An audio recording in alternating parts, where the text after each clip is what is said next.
Assalamualaikum warahmatullahi wabarakatuh. Alhamdulillahirabbil alamin wa bihi nasta'in wa la umuri dunya waddin. Assalatu wassalamu ala asrofil anbiya'i wal mursalin wa ala alihi wa sahbihi ajmain, amma ba'du. Alhamdulillah, assalam TVID yang saya hormati.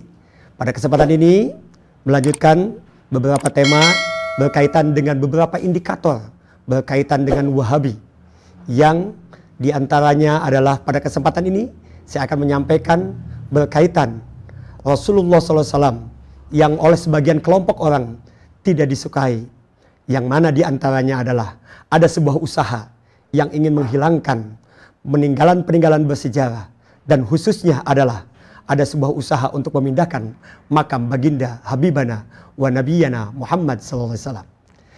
Sebagaimana kita ketahui, dalam beberapa referensi, dalam beberapa berita, juga dari beberapa peristiwa yang sudah lewat, hampir 95% dari peninggalan bersejarah yang mana itu ada erat kaitannya dengan Rasulullah SAW itu diberangus. Dari beberapa situs yang ada, walaupun ini sudah tidak lagi muncul di situs di internet ataupun di dunia maya, namun itu sudah kadung ada, dan itu menjadi bukti bahwa ada ketidaksukaan dari beberapa kelompok orang berkaitan dengan peninggalan Rasulullah, bahkan dengan Rasulullah langsung. Kita tahu dari situs-situs tersebut, beberapa waktu lalu kita mengetahui hampir lebih dari 300 situs yang ada yang berkaitan dengan Islam itu hancur. Dan ini tentunya akan menjadi sesuatu yang sangat mengkhawatirkan. Karena di kemudian hari kita tahu mungkin Islam hanya bisa menjadi hanya sebagai mitos saja, sebab tidak pernah ada bukti di dalam sejarahnya. Ibu dan bapak yang saya hormati dan Allah muliakan, juga saudara dan handai tolan, kita mengetahui dari rangkaian sejarah Islam, terutama berkaitan dengan makam baginda Habibana wa Nabiyana Muhammad SAW. Dalam sejarahnya, hampir kurang lebih 5 kali terjadi, yakni upaya pencurian dari jasad baginda kita Habibana wa Nabiyana Muhammad Sallallahu Alaihi Wasallam, yang mana diantaranya diceritakan dalam beberapa buku dan referensi. Dalam bukunya disebutkan bahwa di situ bahwa ada seorang raja Mesir yang dia sangat zalim, bahkan dia kemudian tidak menjadi bagian yang seharusnya menjadi raja yang betul-betul mengayomi dan melindungi rakyatnya, bahkan melindungi situs-situs yang ada yang kaitannya dengan Islam.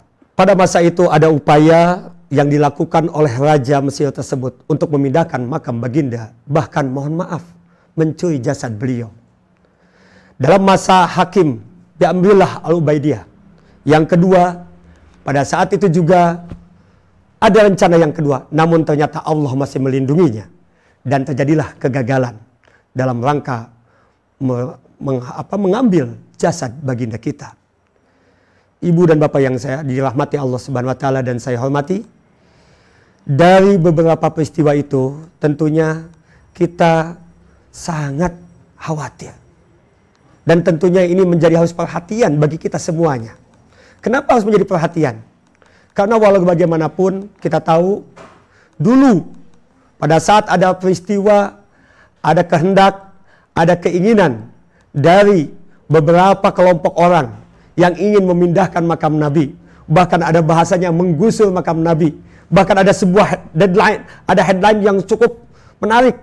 Sebuah perbuatan keji, ingin memisahkan atau memindahkan makam Nabi. Subhanallah. Ini tentunya kalau kemudian kita tidak ingatkan hari ini, kita sudah tahu beberapa situs, beberapa catatan sejarah telah kita saksikan bersama. Beberapa peninggalan dari baginda kita sudah mulai hilang, dan generasi Islam kekinian sudah banyak tidak tahu berkaitan dengan ini semua. Ibu dan bapak yang dirahmati Allah, juga handai tolan dan sahabat kerabat semuanya, sengaja pada kesempatan ini saya mencoba untuk kembali merajut, mencoba kembali mengingatkan, mencoba kembali mengetahui peristiwa-peristiwa yang telah terjadi sejak zaman dahulu sampai dengan sekarang. Yang terakhir pada saat dulu kita pernah melihat ada sebuah isu tentang akan dibongkarnya makam baginda kita Rasulullah SAW. Dan isu ini bukan sesuatu yang baru. Ya. Kita tahu bahwa sejak puluhan tahun silam tadi yang saya sebutkan, sudah berapa kali usaha, sudah berapa kali uji coba yang dilakukan oleh mereka untuk memindahkan, bahkan mencuri jasad baginda kita, Habibana wa Nabiyana Muhammad sallallahu alaihi wasallam. Kita tahu pada tahun 1924 sampai tahun 1925, di mana pada saat itu Arab Saudi dipimpin oleh Ibnu Saud, Raja Najd yang beraliran Wahabi. Aliran ini sangat dominan di tanah haram, sehingga aliran lain tidak diberikan ruang dan gerak untuk mengerjakan mazhabnya. Dan tentunya kita tahu juga semasa kepemimpinan Ibnu Saud tersebut terjadilah sebuah eksodus besar-besaran, terutama dari kalangan para ulama, para santri, para zu'ama di seluruh dunia. Mereka kembali ke negaranya masing-masing dari tanah haram. Termasuk diantaranya juga adalah para pelajar yang sedang belajar menimba ilmu, mencari ilmu di Arab Saudi. Ibu dan bapak yang dirahmati Allah, aliran Wahabi yang terkenal puritan berupaya pada saat itu menjaga kemurnian agama, katanya, dari kemusyrikan. Ya, bahkan juga yang sering kita dengar, menjaga kemurnian dari bid'ah. Maka beberapa tempat bersejarah seperti rumah baginda Nabi Muhammad SAW dan para sahabat, termasuk makam Nabi Muhammad pun hendak mereka bongkar dengan alasan memurnikan ajaran Islam dari hal yang mendatangkan kemusyrikan. Umat Islam, khususnya umat Islam Indonesia pada saat itu, yang berhaluan Ahlussunnah wal Jamaah, merasa sangat prihatin dengan kenyataan ini, merasa sangat khawatir dengan rencana ini. Kemudian mereka mengirimkan utusan, yang mana utusan ini ditujukan untuk menemui Raja Saud pada saat itu, yang kemudian kita kenal. Utusan ini adalah Komite Hijaz. Namun kita ketahui bahwasanya Komite Hijaz ini bukan merupakan sebuah organisasi, namun hanya sebuah kepanitiaan yang pada saat itu pimpinannya adalah Kiai Haji Abdul Wahab Hasbullah. Dan setelah berdirinya kepanitiaan ini, kemudian mereka mengunjungi dan bersilaturahmi kepada Raja Saud, meminta kepada Raja Saud untuk memberikan kebebasan kepada umat Islam di Arab Saudi melakukan ibadah sesuai dengan mazhab yang mereka anut, termasuk tujuan pokok mereka, yakni meminta untuk tidak memindahkan makam baginda Habibana wa Nabiyana Muhammad sallallahu alaihi wasallam. Namun pada prosesnya kita tahu juga di dalam sejarah diceritakan, pada saat itu utusan ini tidak bisa diterima begitu saja, karena bukan merupakan sebuah organisasi yang formal. Maka untuk diterima dengan baik dan memiliki legalisasi yang formal, maka kemudian Komite Hijaz ini didirikanlah Nahdlatul Ulama pada tanggal 31 Januari tahun 1926. Yang secara formal mengirimkan delegasi ke Hijaz untuk menemui Raja Ibnu Saud. Apa saja sebetulnya misi yang diemban, tujuan yang dilakukan pengiriman Komite Hijaz dalam naungan organisasi Nahdlatul Ulama ini? Yang pertama tentunya adalah memohon kepada Raja Saud, di mana diberlakukannya kemerdekaan bagi setiap umat Islam yang bermazhab di negeri Hijaz, yakni diantaranya mazhab yang 4, yakni mazhab Hanafi, mazhab Maliki, Syafi'i, dan Hambali. Itu adalah pertama yang dimintakan oleh Komite Hijaz. Yang kedua, untuk mohon dimaafkan tempat-tempat bersejarah yang terkenal, yang berkaitan dengan sejarah Islam, mohon untuk dipertahankan, tidak untuk dirubah, tidak untuk dihilangkan. Dan tentunya diantaranya adalah makam baginda kita Habibana wa Nabiyana Muhammad sallallahu alaihi wasallam. Sebagaimana berita sudah disampaikan, beberapa situs peninggalan sejarah Islam sudah mulai tiada dan hanya tinggal cerita, tidak ada artefak, fosil, prasasti, ataupun yang lainnya. Yang ketiga, komite ini memohon kepada Raja Saud untuk agar disebarluaskan kepada seluruh dunia setiap tahun sebelum datangnya musim haji, itu berkaitan dengan tarif dan ketentuan haji yang ada dan diberlakukan oleh kerajaan Saudi. Yang keempat, memohon agar semua hukum yang berlaku di negeri Hijaz ditulis dalam bentuk undang-undang agar tidak terjadi pelanggaran terhadap undang-undang tersebut. Dan yang terakhir adalah Jam'iyatu Nahdlatul Ulama memohon balasan dari Yang Mulia berkaitan dengan penjelasan yang menyampaikan tentang mandatnya, yakni mohon untuk jawaban yang secepatnya. Ibu dan Bapak yang Allah muliakan dan saya hormati, kita tahu di dalam beberapa catatan sejarah ada 5 situs peninggalan Nabi Muhammad SAW yang telah dan bakal dihancurkan kerajaan Saudi. Yang mana diantaranya adalah yang hari ini masih ada. Mungkin bagi ibu dan bapak, sahabat, kerabat, handai tolan semuanya, kita tahu dengan yang disebut dengan Maulid Nabi, yakni tempat lahirnya baginda kita Nabi besar Muhammad SAW. Yang rencana mereka dalam hal ini kerajaan akan digusur demi dibangunnya sebuah istana kepresidenan. Di mana di tempat ini konon katanya menurut mereka sekelompok orang ini menyatakan bahwa Maulid Nabi atau tempat dilahirkannya baginda kita Habibana wa Nabiyana Muhammad SAW, selain menjadi istana kepresidenan, juga akan dijadikan tempat tinggal bagi para imam Masjidil Haram. Ya, ini tentunya ini alasan-alasan mereka saja yang mereka buat. Lalu kemudian yang kedua, penghancuran makam keluarga Rasulullah SAW.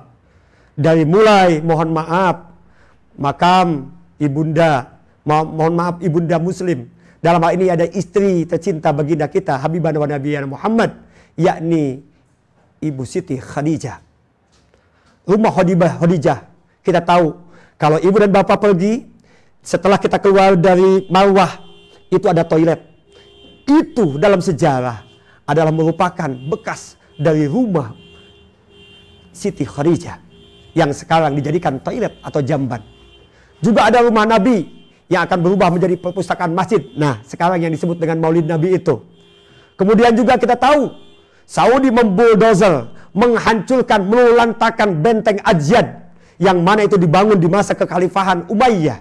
Dan ini pun sekarang sudah tidak ada, berganti dengan sebuah hotel, yakni Zamzam Tower di situ. Dan rencana-rencana yang lainnya, dan yang terakhir yang ramai dan sangat menggemparkan adalah rencana penghancuran makam Nabi Muhammad Sallallahu Alaihi Wasallam.